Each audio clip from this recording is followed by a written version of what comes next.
अच्छा सर, क्या वजह है कि जो पीर साहबान हैं वो सियासत में आना शुरू हो गए हैं, ठान ली कि अब मैं लड़ूंगा भी सही और जीतूंगा भी सही। लेकिन आप अचानक ही विड्रॉ कर गए, इसकी क्या वजह थी? मैं टिकट के लिए गया था। खास तौर पे पीटीआई ही क्यों? प्रोग्राम आपकी आवाज़ के साथ मैं हूं आपका मेज़बान सैयद अदनान नूर। आज फिर एक नए सेट से आपके साथ। जी हाँ, पैराडाइज सिटी में हमने एक नई लोकेशन को सिलेक्ट किया है और यहाँ बैठे हम प्रोग्राम कर रहे हैं और इसमें आपकी मुलाकात सियासी समाजी शख्सियात से करवाएंगे। नाज़रीन, जैसा कि आपको पता है कि पाकिस्तान तहरीक-ए-इंसाफ के टिकट की आजकल मांग बहुत ज़्यादा है और हर शख्स कोशिश कर रहा है सियासी कि उसे पीटीआई की टिकट मिले और कुछ पुराने उम्मीदवार भी थे। तो मैंने कोशिश की कि आज झंग के हल्का PP 1 to 7 के उम्मीदवार जो हैं नूर सुल्तान साहब, इनसे आपकी मुलाकात करवाई जाए और इनसे भी पूछा जाए सच्ची खरी बातें। इनसे भी जानते हैं और इन्हें अपने प्रोग्राम में खुशामदीद कहते हैं। हाथीमान से इनका ताल्लुक़ है। नूर सुल्तान साहब, वेलकम। Thank you. अच्छा सर, क्या वजह है कि जो पीर साहबान हैं वो सियासत में आना शुरू हो गए हैं? सबसे पहले तो मैं आपका अदनान नूर साहब आपका शुक्रिया अदा करूंगा कि आप मेरी आवाज़ बन रहे हैं और मैं जो कुछ कहना चाह रहा हूं वो आपके वसाइल से इंशाल्लाह पहुंचेगा। रहेगी बात आपके सवाल की कि पीर साहब, आजकल पीर साहब बहुत आ रहे हैं सियासत में। हम बड़े बड़े आ रहे हैं। देखिए शाह साहब, ये पीर साहबान आज से नहीं है, ये कई सदियों से ये सियासत में आ रहे हैं। सिर्फ वजह क्या है कि उस वक्त लोगों को इनकी पहचान थी कि सियासत से असल ताल्लुक़ ही पीर साहबान और ऐसी शख्सियात का है। क्योंकि अब जिस दहाने पे पहुंची खड़ी है, ये सियासत को बहुत ही बुरे अल्फाज में बताया जाता है। हालांकि इस जैसी इबादत और इस जैसी चीज़ जो अल्लाह को बहुत पसंद है ही कोई नहीं। और हमें आना चाहिए, हम जैसे लोगों को आना चाहिए ताकि हम उन लोगों की हेल्प कर सकें जो बेचारे जिनकी कोई आवाज़ बनता नहीं है। अच्छा, आप इंतखाबात में उम्मीदवार थे, ज़िमनी इंतखाबात में, और उस वक्त भी आपने पाकिस्तान तहरीक-ए-इंसाफ की ही सपोर्ट की और आप चल पड़े थे। हमें लगा कि आप इलेक्शन लड़ेंगे, लेकिन आप अचानक ही विड्रॉ कर गए, इसकी क्या वजह थी? शाह साहब, मैं 2018 में पहला इलेक्शन मैंने कंटेस्ट किया, इंडिपेंडेंट किया और अल्हम्दुलिल्लाह मेरी कैंपेन नहीं थी। 1 डेढ़ माह के फ़ैसले पे हमने इलेक्शन लड़ा और अल्हम्दुलिल्लाह कि मुझे ये इस चीज़ का मुझे बहुत खुशी हुई कि मैं वाकई लड़ा लोगों के कहने पे। 10,000 लोग ऐसे हैं जो मुझे चाहते हैं कि आप इस चीज़ में आएँ। उन्होंने मुझे जब थोड़ी सी हिम्मत दी तो मैंने ये कदम उठाया, क्योंकि पहले हम हमेशा किसी न किसी की सपोर्ट में आते थे और ये वो लोग हैं जिन्होंने मुझे इलेक्शन लड़वाया कि जो उनसे तंग आ चुके थे, क्योंकि उनके डेरों पे जाना, उनके घरों पे जाना, आगे से उनको रिस्पांस, उनको वो इज़्ज़त नहीं मिलनी जो इज़्ज़त के वो लायक हैं लोग। तो इस वजह से फिर मैं लड़ा और अल्हम्दुलिल्लाह मैंने बग़ैर कैंपेन के 10,000 वोट लिया। फिर मैंने अपनी कैंपेन जारी रखी। मैंने ठान ली कि अब मैं लड़ूंगा भी सही और जीतूंगा भी सही। मैंने अपनी कैंपेन जारी रखी। जब ज़िमनी इंतखाबात आए तो उस वक्त फिर मैं आपको ये भी बताता चलूँ कि मेरा 18 में जब मैं इलेक्शन कंटेस्ट किया था, मेरी उस वक्त भी ज़हन मेरा यही था मैं पीटीआई ज्वाइन करूँगा, क्योंकि खान साहब से उन्होंने मुझे उनकी शख्सियत ने इंस्पायर की है। अच्छा, ये बात मैं पूछने वाला था कि ख़ास तौर पे पीटीआई ही क्यों? देखें ना, एक शख्सियत है, एक इंसान। मैं चाहता हूँ कि मैं उस लीडर के पीछे चलूँ कि जो पहले ही मोहम्मद वाले मोहम्मद की पैरवी कर रहा है, जो हर कदम पे कहता है कि मैं वैसा सब सिस्टम भी लाना चाहता हूँ और मैं उन्हीं के नक्शे कदम पर भी चलना चाहता हूँ। तो मैं भी इस चीज़ को मानता हूँ कि इस जैसा लीडर हमें दोबारा नहीं मिलेगा। देखें, सियासत में ऊंच नीच और हर तरह का उतार चढ़ाव आता रहता है, पर नीयत देखी जाती है।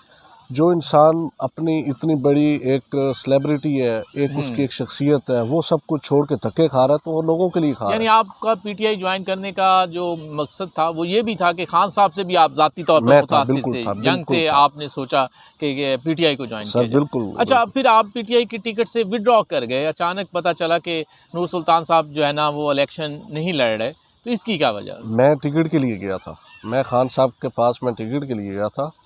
तो खान साहब ने मुझे ये कहा था कि शाह साहब, अगर तो आप हैं मेरे आइडियोलॉजी के तहत चलना, तो फिर मैं आपसे रिक्वेस्ट करूंगा कि आप हमारे हक में विड्रॉ करें और हमारी पार्टी ज्वाइन करें और इंशाल्लाह आगे मिल के हम इलेक्शन कंटेस्ट करेंगे।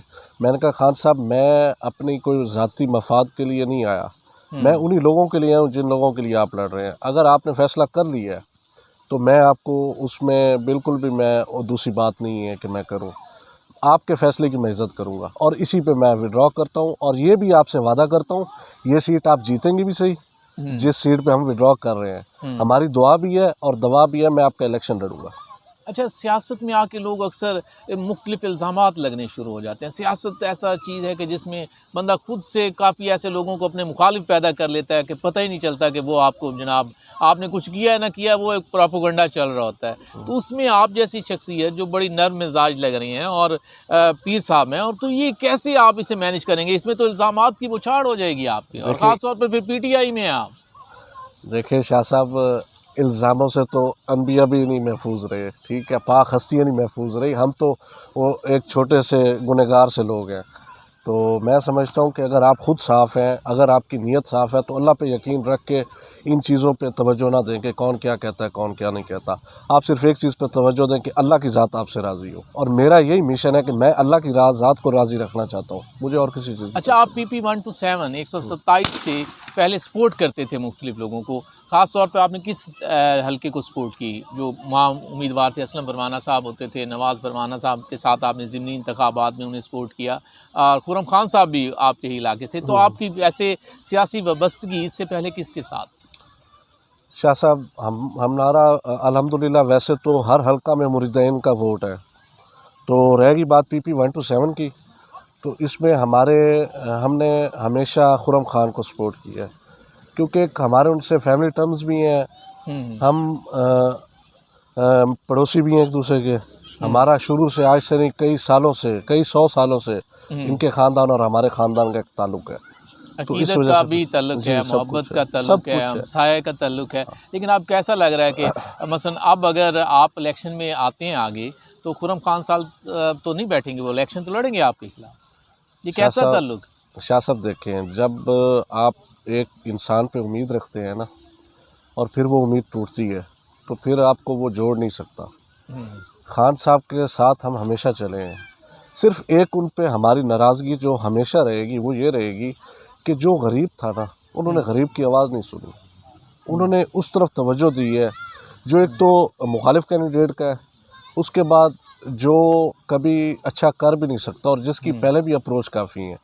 हमारी जो दिली एक हमदर्दी है वो उस बंदे के साथ है जो बेचारे की ना कोई आवाज़ सुनने वाला है, और वो इस चीज़ का हकदार भी है कि उसको उसका हक मिला जाए, उसको नौकरी मिली जाए, उसके रोड मिले जाए। इनमें आके खुर्रम खान नाकाम हुआ है, और मैं समझता हूँ कि अगर वो गरीब का नहीं हुआ तो मेरे ख्याल में आगे शायद वो अब किसी की भी ना हो सके। यानी अब आप उनकी सपोर्ट तो बिल्कुल नहीं करेंगे, क्योंकि आप खुद मैदान में उतर चुके हैं। और आप समझते हैं कि आपको जो खान साहब ने अभी अनाउंस किया है कि वो मुख्तलिफ लोगों को इंटरव्यूज़ के लिए जिन्हें सिलेक्ट किया उन्होंने, कि 2-4 लोगों को हल्कों में से बुला रहे हैं, उसमें से वो सिलेक्ट करेंगे, तो आपको कॉल आई है? जी बिल्कुल, मुझे कॉल आई है और इंशाल्लाह मैं भी जाऊंगा। और खान साहब ने मुझसे वादा भी किया हुआ है, जंग में आए थे तो जंग में उन्होंने मेरा शुक्रिया भी अदा किया था, और मुझे उन्होंने ये भी वादा दिया था इंशाल्लाह नेक्स्ट इलेक्शन मिल के लड़ेंगे इंशाल्लाह। तो आप अपने इलाके के लिए क्या करना चाहते हैं? इसमें ख़ास तौर पे आपका जो इलाका है वो तो 80% देही बनता है, 20 या 25% शहरी हल्का भी उसमें आ जाता है, कहीं ना कहीं हमारे शहर के इलाके भी आते हैं। तो आपका मंशूर क्या है इस इलाके के लिए, आप क्या करना चाहते हैं?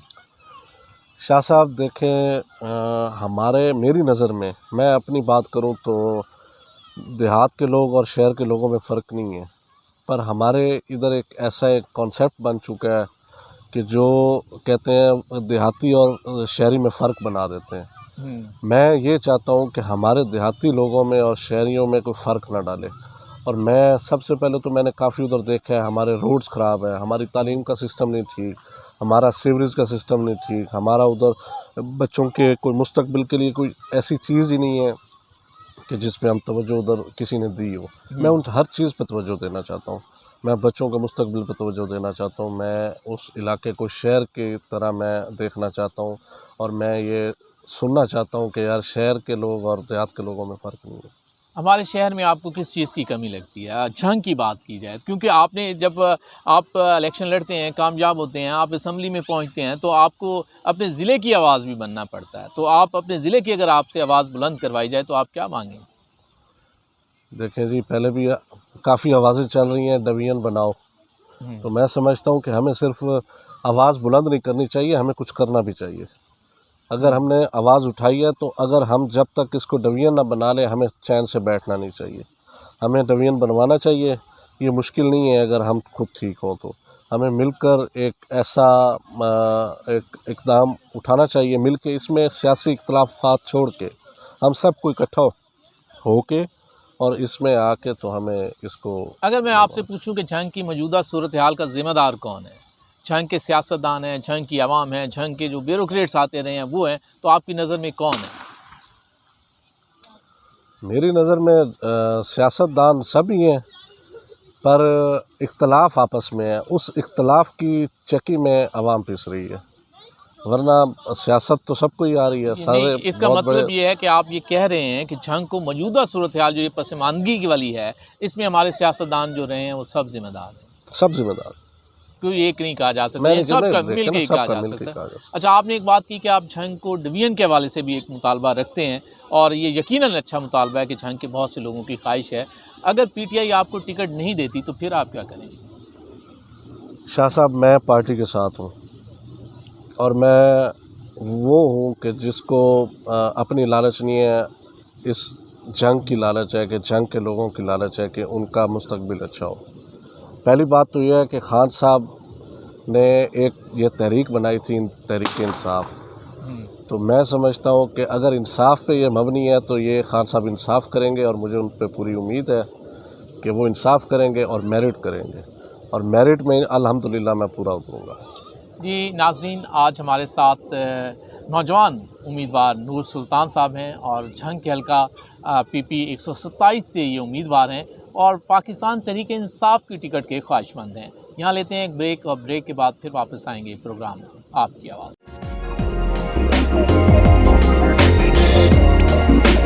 वेलकम बैक नाज़रीन, आज हमारे मेहमान हैं नूर सुल्तान साहब, झंग के हल्का PP 127 से उम्मीदवार हैं, इलेक्शन लड़ना चाह रहे हैं और नौजवान जो हैं इस वक्त मैदान में आ चुके हैं। तो इनसे जानते हैं कि आज इन्हें यहाँ पैराडाइज सोसाइटी में आके कैसा लगा। झंग की एक मेन जगह पे एक सोसाइटी में हम इस वक्त बैठे प्रोग्राम कर। बहुत अच्छा एनवायरनमेंट है और बहुत अच्छी सोसाइटी है। मैं समझता हूँ कि हमारे जंग में ऐसी सोसाइटीज़ होनी चाहिए, क्योंकि इधर कुछ पहले ऐसा एनवायरनमेंट हमने नहीं देखी कहीं भी। अल्हम्दुलिल्लाह कि हमारे जंग में भी ऐसी फैसिलिटीज़ आ गई हैं, ऐसे एक लोगों की सोच आ गई है। और इस सोसाइटी की तो मैं बात करूं तो मैं जब एंटर हुआ हूं तो मैंने सुई गैस का मीटर भी देखा है, जो हमारे अब तक शहर में हम काफ़ी कहीं भी नहीं सुई गैस का काम यहाँ शुरू हो चुका है। और रोड्स भी अच्छे हैं, सोसाइटी अच्छी है और एनवायरनमेंट में बैठे हम बहुत अच्छा प्रोग्राम भी कर रहे हैं। और साथ साथ ख्वाजा स्वीट्स भी हमने, ख्वाजा का नाम तो पहले ही बड़ा है, ख्वाजा सोन हलवा, इसका तो पूरे पाकिस्तान में नाम है ख्वाजा सोन। जी हाँ, अब अरेबियन स्वीट्स के नाम से भी इन्होंने ये प्रोडक्ट लॉन्च किया और बड़ी अच्छी, अभी आपने चेक की होगी, कैसा लगा आपको इनका टेस्ट? बहुत अच्छा टेस्ट है जी। हमारे तो बल्कि हमारे जो बाहर और ज़िलों से दोस्त हैं वो हमसे कभी कभी कहते हैं झंग से आए तो हमारे लिए ख्वाजा की लेते हैं सौगात, हमारे लिए जो आपकी मशहूर है लेते हैं। हाँ, ये इसमें बिल्कुल इनका है। अच्छा, अब बात करते हैं हम सियासत पे कि आपके हल्का में आपका जो मुकाबला होगा वो जो मुतवक्के मुकाबला है, मेरा ख्याल है खुर्रम खान सियाल साहब भी इलेक्शन लड़ेंगे, नवाज़ भरवाना साहब को अगर टिकट मिली या ना मिली तो वो उम्मीदवार तो रहते हैं, इसी तरह एक अहमद नवाज़ साहब भी कोई इलेक्शन लड़ना चाह रहे हैं वहाँ से, और असलम परवाना साहब या सुल्तान सिकंदर साहब भी इलेक्शन लड़ना चाह रहे हैं, तो इधर से आप भी तैयार हैं, तो ये काफ़ी मुकाबला टफ नहीं है? देखिए, टफ हमेशा ही होता है, पर अल्हम्दुलिल्लाह पीटीआई जिस स्टेज पे खड़ी है तो इसको मुकाबले की ज़रूरत नहीं है, इंशाल्लाह ये बगैर ही मुकाबले के जीत जाएगी। अच्छा, यही वजह है कि लोग पीटीआई की टिकट के लिए ज़्यादा लोग भाग रहे हैं, एक ही हल्के से 3-3, 4-4 उम्मीदवार इस वक्त पीटीआई की टिकट के लिए तैयार हैं। बिल्कुल ऐसे ही है सर, इससे ये एक तरह का इस वक्त एक ये सर्टिफिकेट है एक सीट का, ठीक है, पर वो ये लोग इस चीज़ को भूल गए हैं कि हमने किया क्या है, पीटीआई के लिए किसी ने कुछ किया है। वो जैसे कहते हैं ना, खलाई मखलूक उतरी और वो उठा के चली जाती है। देखते हम, हमें खान साहब के इंसाफ पे भी यकीन है, सब कुछ खैर होगी इंशाल्लाह। पीटीआई के लिए जिन्होंने कुर्बानियाँ दी हैं उनको फल भी मिलेगा। अच्छा, आपने क्या किया पीटीआई के लिए अभी तक, अगर मैं ये जानना चाहूँ या हमारे जो व्यूवर्स हैं ख़ास तौर पर वो जानना चाहें कि नूर सुल्तान साहब ने पार्टी के लिए क्या किया जिसके लिए ये उम्मीदवार है? कि सब ने देखा है, सबको पता है, वो ख़ास तौर पे खान साहब को पता है कि मैं अगर ज़िमनी कंटेस्ट करता तो पीटीआई के लिए जीतना वहाँ मुश्किल था। मैं एक एज अ कैंडिडेट था, मैं पीटीआई के हक़ में भी था। तो पहला तो मेरा ये था कि मैंने अपनी पार्टी को तरजीह दी, उसको उसके हक़ के में मैं बैठा। उसके बाद दिन रात मेहनत की और पार्टी को जब जब जहाँ जहाँ ज़रूरत पड़ी मैं उधर हाज़िर हुआ। अच्छा, खुर्रम खान साहब आपके हल्का में आपके हरीफ भी होंगे, सियासी हरीफ होंगे, लेकिन आपके दोस्त भी हैं, आपके बहुत करीबी हैं, जिस तरह आपने बताया। तो क्या वो आपके कहने पे इलेक्शन से विड्रॉ कर सकते हैं या आप उनके कहने पे कर सकते हैं? देखें जी, आपने पहले भी खुर्रम खान का एक सवाल किया है, तो मैं समझता हूँ कि जब किसी भाई में खामी हो ना, तो उसको बताना चाहिए, उसको छुपाना नहीं चाहिए। तो मैंने वो इस वजह से बताई है कि मेरे भाई में वो जो कमी है वो पूरी हो जाए। दूसरी बात ये है कि हमारे में फ़र्क नहीं है। मैं उसको बार बार यही कहता हूँ, कहता रहूँगा कि हमें मिल के इन लोगों के लिए कुछ करना चाहिए। तो इस वक्त पीटीआई जो है वो हक़ पे खड़ी है, तो उसको भी मैं दावत दूंगा कि आए पीटीआई में शमूलियत करे और मेरा साथ दे। अच्छा, ये आपने बड़ा जो है ना सियासी छक्का लगाने की कोशिश की है कि आपका साथ दें, आपके साथ मिल जाएं और एक मौका आपको भी दें। जी बिल्कुल। अच्छा, ये जो सियासत होती है पाकिस्तान में और ख़ास तौर पर अगर पंजाब में देखा जाए, थाना कचहरी की सियासत है, एसएचओ अपनी मर्ज़ी के लगवाना और ये वो करना, तो फिर तो अगर आप होते हैं कामयाब तो आपको ये काम करने पड़ेंगे, अपने थाना कचहरी की सियासत में आना पड़ेगा। शाह साहब, मैं थाना कचहरी वाली सियासत ख़त्म करना चाहता हूँ। असल में होना इस तरह चाहिए, जो सियासत का मकसद भी है कि दो आपस में लड़ रहे हैं तो उनकी सुलह करवानी चाहिए। जब वो थाना कचहरी जाते हैं तो थाना कचहरी से वापसी फिर भी सुलह ही करते हैं। तो मैं एक चीज़ जो सबसे मेरा मेन इस वक्त इस चीज़ पे फोकस है कि मैं थाना कचहरी वाली सियासत ख़त्म करूँगा, मैं भाईचारा ले आऊँगा। आपके सियासी बैकग्राउंड की बात की जाए तो आपका सियासी बैकग्राउंड में तो आपके अंकल एक हबीब सुल्तान साहब, जहाँ तक मुझे इल्म है, कि एक दफ़ा इलेक्शन लड़े थे और मुझे भी पता है कि उस वक्त उनका इंतखाबी निशान तख्ती हुआ करता था और मैं उन दिनों था बच्चा, लेकिन था मैं उस वक्त भी एक्टिव। तो अब आप वो भी आपको सपोर्ट करेंगे कि नहीं? क्योंकि सुनने में ये भी आता है कि आपके भी इख्तलाफात चल रहे हैं, तो वो इसकी क्या वजह थी? शाह साहब, आप छोटे थे तो मेरे ख्याल में एंकर बन गए थे, जो आपको अभी तक याद है। तो आप बिल्कुल, वो इलेक्शन उन्होंने कंटेस्ट किया था और अल्हम्दुलिल्लाह उस वक्त 18,000 वोट लिया था। उस वक्त भी जीत सकते थे, थोड़ी मेहनत और चाहिए थी। तो हमारा कोई इख्तलाफ नहीं है, मेरे बुज़ुर्ग हैं, मेरे चचा भी हैं, मेरे वालिद की जगह भी हैं और उनके साथ से ही मैं अब इस स्टेज पे पहुंचा हूँ और अल्हम्दुलिल्लाह उनका साया अल्लाह पाक हम पे सलामत रखे। हमारे कोई इख्तलाफ नहीं है, ये प्रोपोगंडे हैं सब। वो मेरे साथ थे, हैं और खड़े और रहेंगे। मेरे वालिद का सर की तरफ से भी शफ़क़त उन्होंने मेरे सर पे रखा है और मेरे चचा के होने के नाते भी। जंग की आवाम के लिए आप क्या पैगाम देंगे? जंग की आवाम के लिए मेरा ये पैगाम है कि अब जंग की एक तो सफाई का ख्याल रखें, उसके बाद हमारे जो ये मसाइल आ रहे हैं जितने भी, कि हम एक ना देखें कि सियासत में पड़ गए हैं, लोग भी सियासत में पड़ गए हैं। सियासत में ना पड़ें, सिर्फ़ और सिर्फ फोकस करें कि क्या हर इंसान को पढ़ें, हर सियासी को, एक कैंडिडेट को पढ़ें और मैं उनसे ये कहूँगा कि उसको पढ़ के फिर फ़ैसला करें कि यार हमारे लोगों के लिए, हमारे जंग के लिए कौन बेहतर है। इस वक्त ये मैं सोशल मीडिया पे देख रहा था कि वो अब पार्टी आपस में वो इतना टकरार बना दिया है कि उनको किसी को भी इस चीज़ की नहीं है कि हमारे मुल्क के साथ क्या हो रहा है, हमारे जंग के साथ क्या हो रहा है। सिर्फ क्या है, सियासी इख्तलाफ अब लोगों में भी पैदा हो गया है। इसको ख़त्म करें, भाईचारा ले आएँ और मिल के एक कौम बन के एक अच्छा कैंडिडेट लें, जो उनको बेहतर लगता है उसको सपोर्ट करें। बहुत शुक्रिया शाह साहब, आपने आज अपने कीमती वक्त में से हमारे इस प्रोग्राम के लिए हमें वक्त दिया। नाज़रीन, आज थे हमारे मेहमान नूर सुल्तान साहब और इनसे भी हमने सच्ची और खरी बातें की और इन्होंने भी बहुत मुनासिब जवाब दिए और देखते हैं कि क्या ये पाकिस्तान तहरीक इंसाफ की टिकट लेने में कामयाब होते हैं कि नहीं। इसके साथ ही अपने मेज़बान सैयद अदनान नूर को इजाज़त दीजिए। अल्लाह ने